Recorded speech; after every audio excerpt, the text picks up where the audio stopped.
The chief executive officer at leading cryptocurrency exchange Binance believes the Bitcoin halving is not priced in.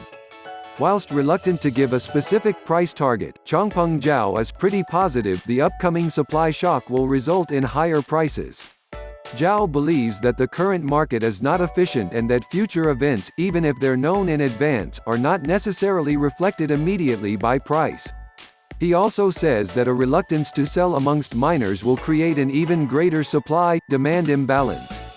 One of the hottest debates in cryptocurrency circles at the moment is the Bitcoin halving and its potential impact on price. The halving will see the numbers of Bitcoin rewarded to miners drop from 12.5 to 6.25. As NewsBTC has reported previously, some believe the halving is priced in.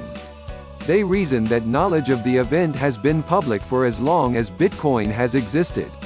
Satoshi Nakamoto detailed the halving schedule in the Bitcoin whitepaper. Therefore, buyers and sellers have presumably had plenty of opportunity to make their move by now. Others believe that the market does not behave quite so efficiently. Changpeng Zhao, the CEO of Binance, is amongst them. In a recent interview with BlockTV, Zhao gave his opinion on the halving, after acknowledging that Bitcoin price had indeed soared following both previous halvings. Zhao said that the event would have a psychological impact on miners. The cost of producing a single Bitcoin will double, at least in the short term. Zhao believes miners will be very reluctant to sell at less than cost, and this will likely have a positive impact on Bitcoin price. He added that demand for Bitcoin seemed to be increasing at a time when new supply is set to suddenly drop. Basic economics suggests that this should result in Bitcoin gains.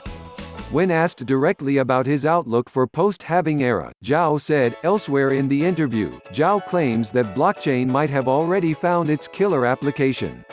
For him, the technology has the potential to be truly world-changing in terms of crowdfunding. However, he is not referring to initial coin offerings, the method by which Binance itself funded its own launch. Instead, Zhao envisages global projects outside of the scope of funding by a single national government using the technology. He gives the examples of deep space travel and significant medical research. Related reading, Analyst Prices Bitcoin at $400,000 by next year based on Miner Capitulation Pattern.